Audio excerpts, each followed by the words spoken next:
जय श्री कृष्णा।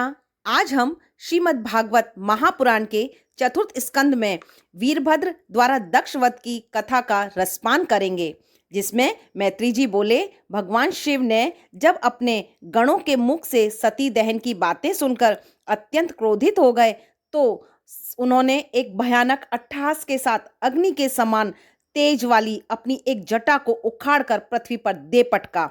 जटा के पटकते ही वहां पर विशाल देह और हजारों भुजाओं वाला कपाल माला धारण किए हुए एक वीरभद्र नाम का पुरुष प्रकट हुआ।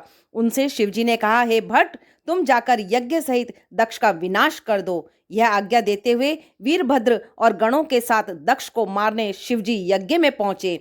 वहां पहुंचते ही सभी गणों को तहस नहस कर दिया। वीरभद्र ने क्रोध में भृगु को पृथ्वी पर पटक कर नेत्र निकाल लिए और दक्ष प्रजापति का कंठ मोड़कर सिर देह से अलग कर दिया। दक्ष की मृत्यु हो जाने पर चारों ओर महाशोक छा गया। तत्पश्चात वीरभद्र और महाकाली के गणों ने यज्ञ स्थान को तोड़ फोड़ अग्नि में जलाकर शिव जी के साथ सभी कैलाश पर्वत पर चले गए। हे विदुर, यज्ञ विनाश और दक्ष की मृत्यु हो जाने पर भयभीत देवतागण ब्रह्मा जी के पास जाकर स्तुति करने लगे। ब्रह्मा जी सभी देवगणों के साथ भगवान शिव के पास गए और दक्ष को पुनः जीवित करने हेतु अनुनय विनय स्तुति करने लगे। तब देवताओं की विनती से खुश होकर शिवजी ने कहा, हे देवताओं, दक्ष का ये सिर यज्ञ कुंड में जल गया है, अतः उसे बकरे का सिर लगा दें। यह सुनते ही सभी प्रसन्नचित होकर यज्ञशाला में आए और वहां पर शिवजी ने दक्ष के धड़ पर बकरे का सिर जोड़कर उसे पुनः जीवित कर दिया। प्राण मिलते ही दक्ष अभिमान को छोड़कर भगवान शंकर की स्तुति करने लगे और यज्ञ पुनः आरंभ हुआ। शिवगण उस महायज्ञ की रक्षा करने लगे। फिर वहां पर सभी देवताओं के साथ यज्ञ में शिव जी को भी भाग दिया गया और यज्ञ संपूर्ण हुआ। दक्ष यज्ञ को विनाश करने वाला महादेव जी का यह चरित्र जो ध्यानपूर्वक पढ़ता या सुनता है, वह सभी पापों से छूटकर मोक्ष को प्राप्त होता है। वह सभी पापों को छूटकर मोक्ष को प्राप्त होता है। अब हम कथा का रसपान करते हैं भक्त ध्रुव की उत्पत्ति और तपस्या के वर्णन के साथ। मैत्री जी ने कहा, हे विदुर, अब मैं स्वयंभू मनु के पुत्रों का वर्णन सुनाता हूँ। शत्रुपा और मनु से प्रियवत और उत्तानपाद नाम के दो पुत्र हुए। राजा उत्तानपाद के दो पत्नियां थीं। उन दो में से महाराज सुरुचि को अधिक प्यार करते थे। भगवत कृपा से सुनीति को ध्रुव और सुरुचि के गर्भ से उत्तम नामक पुत्र उत्पन्न हुए। एक बार राजा सुरुचि के पुत्र को गोद में बैठाकर प्यार कर रहे थे। उसी वक्त प्रेम प्यासा ध्रुव भी अपने पिता की गोद में बैठने के लिए उद्यत हुआ। अपनी सौत के पुत्र ध्रुव को पिता की गोद में चढ़ते हुए देखकर सुरुचि ईर्ष्या करती हुई बोली, हे वत्स, तुम पिता की गोद में प्यार पाने योग्य नहीं हो। यह कहते हुए सुरुचि ने एक झटके से ध्रुव को पिता से अलग कर दिया। ध्रुव ने रोते हुए अपनी माँ सुनीति के पास जाकर सभी बातें वह कह सुनाई। तब वह ध्रुव से बोली, बेटा, तेरी सौतेली माँ ने सत्य ही कहा है, तू अपने पिता की गोद में बैठने योग्य नहीं है। यदि तुम्हें गोद में बैठना ही है तो तपस्या करके परमपिता परमेश्वर की गोद में बैठ जाओ। पुत्र, संसार के सुख स्वप्न के समान मिथ्या है, यह एकमात्र परमात्मा का भजन ही सत्य है। माँ से इस प्रकार के ज्ञान प्राप्त कर ध्रुव मधुवन में जाकर ओम वासुदेवाय नमः का जाप करते हुए तपस्या में लीन हो गए।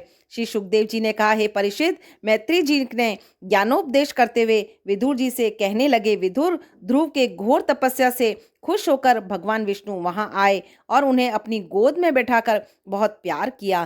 तत्पश्चात भगवान बोले, ध्रुव जी, जो आज तक किसी को न मिला वह मंगल पद तुम्हें देता हूँ।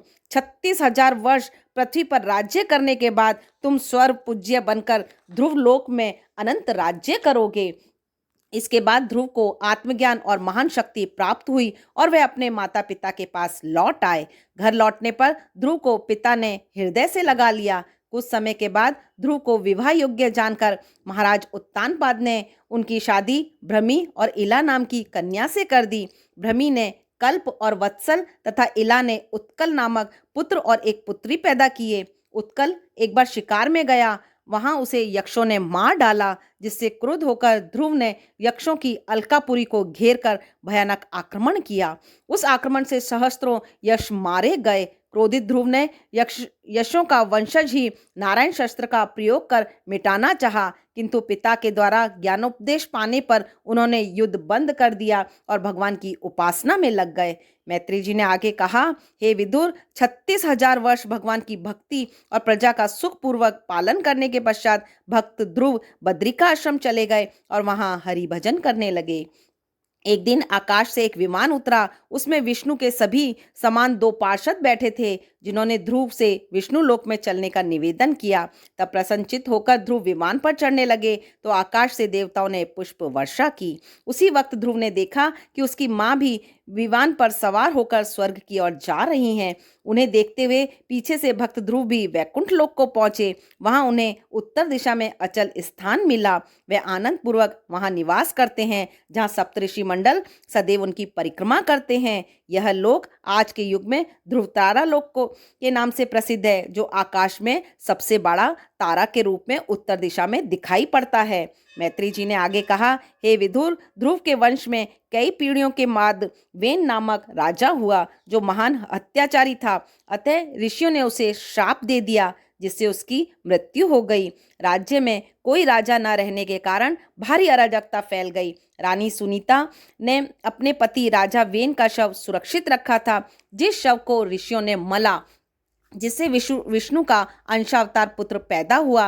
वह दबी नाक, लाल आंखों वाला काला बोना आदमी निकला, जिसने समस्त अराजकता फैलाने वाले दुष्टों का संहार किया। मैत्री जी ने कहा, हे विदुर, एक बार और वेन के शव को ऋषि मुनियों ने मला। तब उनके दाहिने हाथ से विष्णु के अंश पुत्र तथा बाएं हाथ से लक्ष्मी के अंश एक कन्या पैदा हुई। ऋषियों ने रानी सुनीता से कहा, यह बालक परमात्मा का अंश है, अतः इसका नाम पृथु होगा। युवावस्था होने पर शुभ मुहूर्त में पृथु का राज्याभिषेक किया गया। इस अवसर पर देवता ने उन्हें अनेक प्रकार के उपहार दिए, जैसे कुबेर ने स्वर्ण सिंहासन दिया, वरुण ने छत्र, वायु ने चंवर, इंद्र ने मुकुट, यम ने दंड, ब्रह्मा ने कवच, शंकर ने तलवार और लक्ष्मी ने हार समर्पित किए। राजा पृथु तब सुखपूर्वक प्रजाओं का पालन करने लगे। आगे की कथा में मैत्री जी ने विदुर से कहा, हे महात्मन, पृथ्वी ने गो का रूप क्यों धारण किया और पृथु ने उनको दूहा, तब बछड़ा कौन हुआ और धोने का पात्र क्या था? ऊंची नीची पृथ्वी को पृथु ने बराबर कैसे किया तथा राजा के घोड़े को इंद्र किस प्रकार चुरा कर ले गए, ये सभी कथाएं विस्तार से सुनावें। मैत्री जी बोले, एक बार भयंकर अकाल से प्रजा व्याकुल हो उठी। तब पृथु ने सोचा कि पृथ्वी ने अन्न को अपने गर्भ में छिपा लिया है, अतः उन्होंने धनुष पर बाण चढ़ा दिया। पृथु को क्रोधित देखकर पृथ्वी कांपने लगी तथा गाय बनकर भागने लगी। पृथु उनके पीछे दौड़े। तब गाय बनी पृथ्वी बोली, हे राजन, मुझे मत मारो। मेरे मरने के बाद तुम्हारी ये प्रजा क्या करेगी, कहाँ रहेगी? अतः मेरे ऊपर दया करो। पृथु ने कहा, हे पृथ्वी, तू यज्ञ भाग ग्रहण करती है, फिर अन्न क्यों नहीं उपजाती? तूने अन्न उदर में छिपा लिया है, अतः क्षुधा पीड़ित प्रजा को तुझे मारकर तेरे मांस से शांत करूंगा, क्योंकि मैं प्रजा को दुखी नहीं देख सकता। पृथ्वी बोली, हे प्रभु, आप क्रोध शांत करो और मेरी विनय सुनो। राजन, पूर्व ब्रह्मा जी ने जो औषधियां रची थीं, उनके वेग आदि कुकर्मी राजाओं को भोगते देखा तो मैं यज्ञ के अर्थ से उन औषधियों को निगल गई। सो निश्चय ही मैं अब सब औषधियां मेरे शरीर में पच गई होंगी। सो महात्माओं के उपाय से और अपने योग बल से आप ले लेने योग्य हो। आप पहले मुझे समतल बनाओ, फिर मुझे दोहने का प्रयत्न करो। यह सुन राजा ने धनुष्वान नीचे रख दिया। तब पहले मनु बछड़े हुए, उन्होंने पृथ्वी रूपी गाय से औषधियां धोई। फिर देवताओं ने इंद्र को बछड़ा बनाकर सोने के पात्र में अमृत रूपी दूध दोहा। तत्पश्चात सभी देवी देवताओं, यक्षों, गंधर्वों से पृथ्वी से संपूर्ण पदार्थ, सिद्धियां आदि अन्न वगैरह का दोहन किया। तब पृथु अत्यंत खुश हुए और पृथ्वी को अपनी पुत्री की संज्ञा दी। आगे की कथा में, हे विदुर, जब पृथ्वी का दोहन कार्य समाप्त हो गया, तब पृथु ने अपने धनुष के अग्रभाग से पर्वतों के शिखरों को चूर्ण करके पृथ्वी को बराबर कर दिया। तत्पश्चात उन्होंने पृथ्वी पर उत्तम निवास स्थान, सेना के रहने योग्य स्थान, किसानों को गांव और संपूर्ण स्थानों को बनाया। महाराज पृथु से पहले गांव आदि की रचना कहीं नहीं थी। तदंतर पृथु ने 100 अश्वमेघ यज्ञ करने का संकल्प से मनु दीक्षा नियम धारण किया।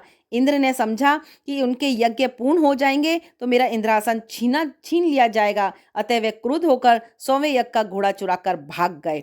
उसे चोरी करते देख अत्रि ने देख लिया था और पृथु को बता दिया। पृथु के पुत्र विषादिज अश्व धनुष बाण लेकर इंद्र के पीछे भागे। उन्होंने इंद्र से इस कार्य की निंदा करते हुए उसे ललकारा। इंद्र घोड़ा छोड़कर भाग गया। विजिताश्व घोड़ा लेकर लौट आया। पराक्रमी महाराज पृथु ने इस बात को जानकर सुरेंद्र का क्रोध करके धनुष बाण हाथ में लिया। तब मुनियों ने कहा, हे महाभाऊ, यज्ञ में यज्ञाश्व के अतिरिक्त किसी दूसरे का वध करना उचित नहीं है। इंद्र यज्ञ भगवान का शरीर है, अतः क्रोध त्याग दो। इस प्रकार समझाने पर महाराज पृथु का गुस्सा शांत हो गया और यज्ञ की पूर्ण आहुति की। तत्पश्चात उन्होंने इंद्र से ब्रह्मा को समझाने पर मित्रता कर ली। मैत्री जी बोले, हे विदुर, प्रजा पालन में तत्पर महाराज पृथु ने अपने पुत्र को पृथ्वी का राज्य सौंपकर चौथी अवस्था में वन को सिधारे। वे पत्नी के साथ जहाँ कठोर तप करने लगे और तप में लीन होकर वैकुंठ धाम को चले गए। उनकी मृत्यु पर रानी विलाप करने लगी। वह मूर्छित होकर पृथ्वी पर गिर पड़ी। फिर पर्वत की चोटी पर चिता जलाकर परमात्मा को अंतिम नमस्कार करते हुए अपनी पति के साथ सती हो गई। उस समय उनकी जलती हुई चिताओं पर संपूर्ण देवताओं ने आकाश से पुष्प वर्षा की। श्री सुखदेव जी कहते हैं, हे परीक्षित, इस प्रकार मैत्री जी से विविध प्रकार के ज्ञान प्राप्त कर उनको प्रणाम कर विदुर जी हस्तिनापुर वापस लौट आए। तत्पश्चात वे कुछ दिनों के बाद वन में चले गए और भगवान का भजन करते हुए मोक्ष को प्राप्त हुए। जय श्री कृष्णा। कल हम 5वें स्कंद में प्रवेश करेंगे और उन कथाओं का रसपान करेंगे।